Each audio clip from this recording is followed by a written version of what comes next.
Hi, I'm Larry Menti. From everybody here at Another Thing, have a happy and healthy new year. Every new year brings the hope that things are going to get better. And 2015 is no exception. On the agenda is immigration, ISIS, new amazing technology, and we should start getting a better idea of the serious contenders to replace Barack Obama as president. And on top of all that, more Americans will be smoking legal pot, including many in our area. MeTV's Kolodziej takes a look ahead at the issues and the people expected to make news in this coming year. Well, people are out and about returning Christmas presents, so that must mean it's time for 2015 predictions. Philadelphia could see its first female mayor, but most analysts don't think that former DA Lynn Abraham will actually win. She is, though, a very strong candidate, so that could change by the May primary. One foreign policy analyst had predicted that the U.S. could see its first female Secretary of Defense, but she says she doesn't want the job. Well, the administration is very taken with inclusiveness. So the thought was we'd have in Michelle Flowney, our first female Secretary of Defense. She got some good remarks from people in the defense establishment, but she looked at the situation and thought the better of it and decided not to do it. Ed Trzanski is a scholar in residence at LaSalle University and a fellow at the Foreign Policy Institute. He sees the continued rise of ISIS as the biggest threat in the new year. And nothing succeeds like success. So if ISIS is on the move, it's taking territory, it's beheading people, those malignant souls who are inclined to want that same worldview to predominate decide this is a good time for me to join. And we do have a problem. On the presidential level, Reuters predicts that two very familiar names will rise to the top of the heat. Yes, another Clinton and another Bush, but this time Hillary and Jeb. But they both will face stiff competition from the far left and the far right. So you're not convinced it will be a Clinton versus Bush showdown? Oh, by no means. I think they'll both run, but I'm not sure I'd bet more than $50 because I'm a cheapskate. I wouldn't bet a whole lot that either of them will be the nominee. Okay, a few predictions now that people really care about. The Farmer's Almanac says it will be a super cold winter here in Philadelphia, but not as snowy as last year. And most major sports outlets are saying that not one Philadelphia team will see any playoff action in 2015. And the cost of your morning latte will skyrocket. Fortune magazine says coffee and milk will both go up at least 30%. So 2015 might be a good time to switch to tea. Reporting from Philadelphia, I'm Kolodziej for MeTV. Joining us now is Iannacone, the president of the New Jersey Academy of Science, and also, one more time, Bob Jordan, who is the political reporter at the Asbury Park Press and APP.com. I think these are two fields, as we look forward, that are going to maybe be the most exciting. So let's start with politics.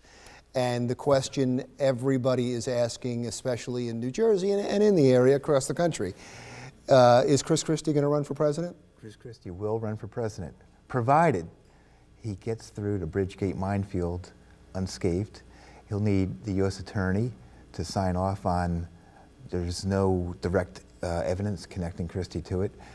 And the court of public opinion will be important. If people close to Christie have direct ties to the Bridgegate closures of the George Washington Bridge lanes, which happened in 2013, if those people are close to Christie, will Christie take the fall?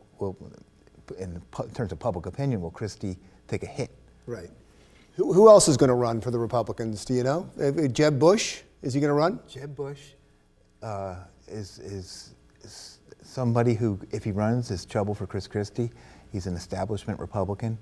Mitt Romney is somebody who's possibly going to get back into it with a late run. Also a problem for Chris Christie, because there's only the donors of that group only have so much money. They'll have to pick a candidate soon. So between those three, that group of donors will make a choice. One thing we haven't heard much about lately in terms of momentum is Senator Rand Paul of Kentucky.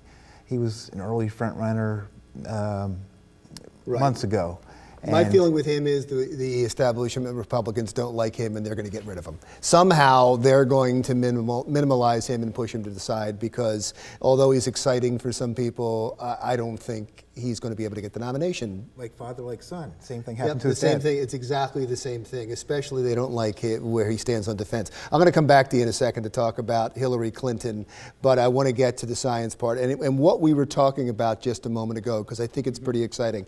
We started our conversation just by talking about these wristbands that people buy. That was such a big present at Christmas time, so you can find out how well you're sleeping, if you're getting enough exercise, your heart rate, all that kind of stuff.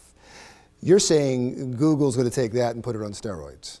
Yeah, well, I don't know if Google's going to take the data from your Fitbit, but the concept. Yeah, the concept is, so Google's strength is writing computer algorithms and being able to crunch really big data sets. So what they've done is decided to get together with some healthcare professionals, doctors, and set up essentially a really big clinical trial where they gather as much data as they can on human health. Everything from weight to blood pressure, blood work, you name it, they just want to gather as much information as possible and then have their computer people sit down with doctors and write algorithms to crunch these really big data sets and look for indicators of health or disease. And so they'll be able to tell you what? If you sign up, you have to sign up for it, right? They can't just come in. Google's not that big yet where they can just get your health records. Yeah, correct. As I understand it, they're not stealing data from the cloud or listening in on the conversation between your Fitbit and your laptop. It's a clinical trial that they're signing up people with, so there will be informed consent. What's my benefit to sign up? Well, your benefit might be that you learn a little bit about yourself. You'll get a really good workup, you know, a physical, blood work, height, weight, the whole 9 yards, checkups. And you'll be part of a really sort of interesting new way of doing science where it's, you know, a combination of technology and medical professionals working together. But as I understand it, this is all preventive, right? So would I get an alert if my health got to the certain point and I should be concerned? Like would they be able to say, you know, if you don't take care of this, you're going to get a heart attack. If you don't take care of this, this could happen? Well, yeah, they would have to. So if you're not currently going to the doctor, but you think this is cool and you want to be part of it and you sign up for it, they might certainly catch something that might not be caught if you're not participating in a big study like that. How about, what is the effect of the midterm elections going to be? I mean, this is going to be the story from here on out, right? Let me just go through a couple of things. Obamacare, are they going to try to repeal it? Republicans? They will continue to try to repeal it. Of course, the president can veto whatever is sent to him on that. We've had many attempts to repeal already. There'll be more. Immigration? Immigration will be, there's just no telling how that's going to go.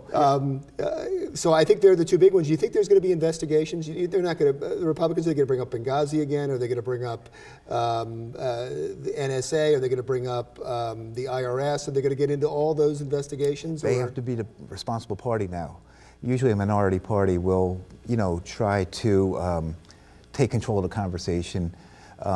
Those are important topics, but they were wedge issues for some of the Republicans. And if they do, my feeling is, if they do grievance politics, if they decide to go back and try to relitigate the last few years, and they don't move the country forward, their time in the leadership would be numbered. Exactly. They have to do something productive. Exactly. Well, you know, a lot of second-term presidents do lose control of Congress.